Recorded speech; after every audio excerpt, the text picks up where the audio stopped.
Okay, so we're seeing a lot of stable coins collapse, and as you can tell, I'm pretty calm. I really don't have any exposure to USDC outside of maybe the passive income that I earned through holding Bitgold. So that was the only exposure I had here to USD. But I woke up to a lot of news of stable coins capitulating, and not just one. We're seeing plenty. It seems like a lot of these coins here had exposure to some of these banks, crypto banks, should I say, like Silvergate and Silicon Valley Bank.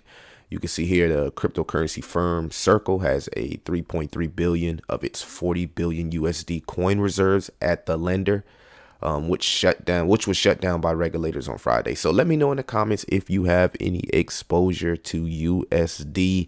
I love to know you guys' opinions. Make sure that you like and subscribe. But let's talk about it, man. We seen people was pulling up to the bank, pulling up to the SVB bank like, I need my bags, you feel me? And this is crazy. We're starting to see a bank run on traditional banks in real time, in real life. And I mean, who would have thought that we'd see something like this? The way that they bag on crypto, and now we're seeing traditional banks here literally capitulate before centralized exchanges. They say that this collapse is the largest bank failure since the 2008 financial crisis that has stranded billions of dollars belonging to companies and investors. And again, I mean, there were people yesterday tweeting here on Wells Fargo saying, "Hey, my account is in a negative." Like Wells Fargo put a lot of people's account in the negative yesterday. I don't know if it was an accident. I don't know if it was planned, but I seen a lot of people on Twitter also complaining about their Wells Fargo account being in the negative when they know they had money. So obviously Bitcoin is the way, right? Bitcoin is the way. When you see these stable coins crashing like this, man, it really, really tells you that, financial sovereignty is the way. Bitcoin is the way. Bitcoin is the true store of value. I know I'm sounding like a Bitcoin maxi, and there's plenty of different altcoins as well that I believe people will be investing in. Now, this is unfortunate because a lot of people that are holding the USD coin, they got to make a decision if they're going to take a 10% loss here, if this thing might go down further, or if you're just gonna hold on, believe that USDC will stick around. I mean, let me know if y'all believe USD will stick around. I think it could. It's been working to be as compliant and regulated as possible. But what does that mean? I mean, we're seeing centralized banks that's FDIC insured literally capitulating. So I mean, even if it's regulated and compliant, obviously that means nothing. It all comes down to the management of the finances. I don't know what's going on with some of these companies. It seems like everybody was over leveraged here. We seen Huobi flash crash because Justin Sun withdrew $100 million of USD, so that could have contributed to the reason why USD here is depegged. But not only that, family, we're seeing a multiple amounts of stable coins here depeg. Die here depeg. That's a $5 billion stable coin, and all these stable coins supposed to be 1-in-1 with the US dollar. Frax here off the peg, and that's another $1 billion. So I mean, I know a lot of people are saying this is not that bad, but it's kind of bad because we seen what happened with the Terra Luna Classic stable coin and how detrimental that was to the crypto space. It seems though that a lot of people are migrating here to Bitcoin. I'm not sure how bullish that could possibly be for the entire crypto space. Maybe that's just bullish for Bitcoin. I'm not sure. A lot of people also seem to have been moving their money into Tether. As you can see that the Tether dominance here is literally shooting up. And outside of all the FUD, the fear, uncertainty, and doubt on Tether seems to still hold strong. I know they say like they call Tether the mafia. Look what stable coin is emerging here. The one that everybody talks about, negative about, and Tether is still here. The same thing with Bitcoin, and you know what I mean? It's just crazy. And even meme coins holding up stronger than centralized banks. Would you have ever believed that? So this tells me that we are in trying times, definitely in trying times. You know what I'm saying? In this case of stablecoins such as USDC and DAI, which are pegged to the dollar, a failure of the bank holding reserves of these stablecoins could result in stablecoins trading at a premium or discount to its peg value.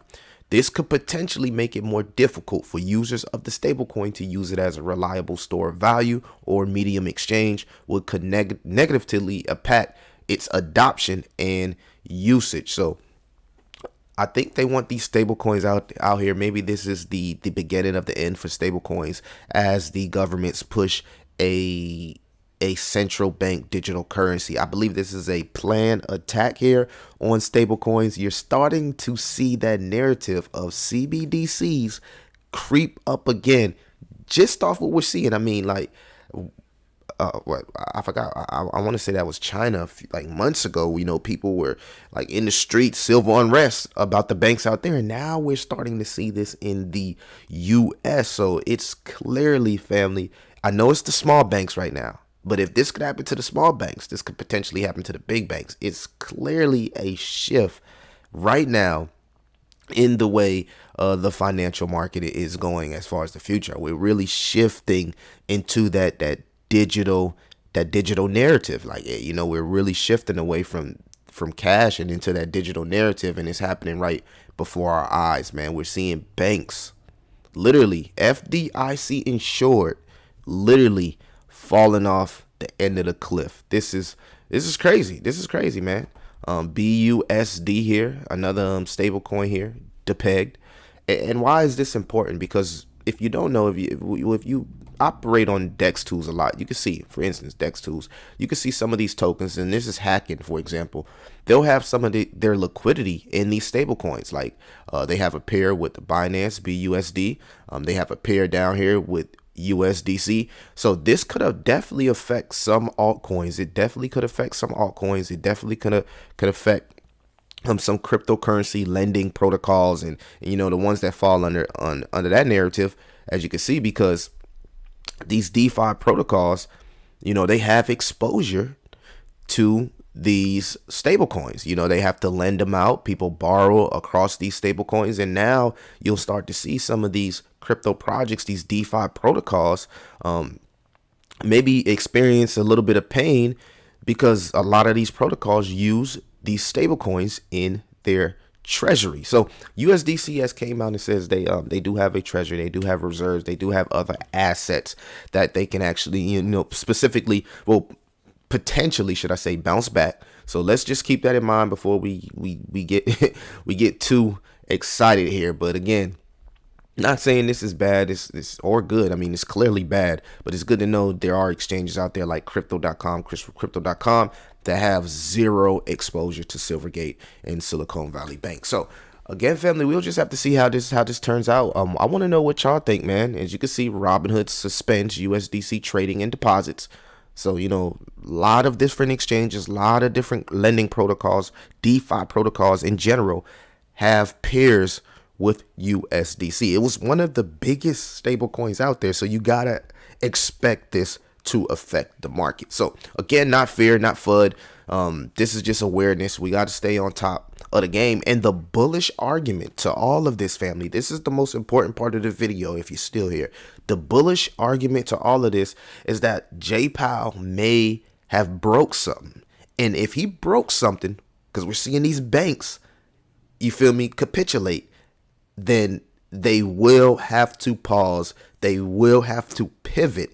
And family, they will have to turn on the money printer. So y'all let me know. The money printer could be right around the corner. That's why it's so important right now to, you know what I'm saying, embrace this pain, embrace this opportunities. I hope more pain, you know, happens. I want to see more pain. So when Jay Powell is forced to turn this money printer on, we can have a 2020 event. Everybody knows what happened in 2020, man, when Bitcoin had that sharp move to the downside, and then, you know, it shot straight back up, man. I'm looking for a 2020 Black Swan capitulation event where Jay Powell will be forced, the Fed will be forced to come in, interact, and turn on the money printer. And this guy, he's not even a Bitcoin guy. Everybody knows Peter Schiff. He's not even a Bitcoin guy. You know, he's not saying this because it's bullish for crypto. He's saying this because literally we're seeing stable coins, banks literally capitulate. J Powell has broken something, and he will have to come in and fix it. And the only way to fix it is turning on the money printer. So this could be bullish. As you can see, Bitcoin is also often seen as a safe haven asset during times of market uncertainty. So this could be bullish, especially for Bitcoin. And if Bitcoin becomes bullish, then we'll see altcoins become bullish and all our favorite cryptocurrency projects. So y'all let me know what y'all think, man. Let me know in the comments if you have any exposure to USDC and these stable coins. Let me know what are your thoughts and how does this affect your crypto plan and portfolio. Are you bearish? Are you bullish? Let me know in the comments. Check out the links in the description. Engage with the video, man. It's your boy Soap Guys TV. Millie, I'm out.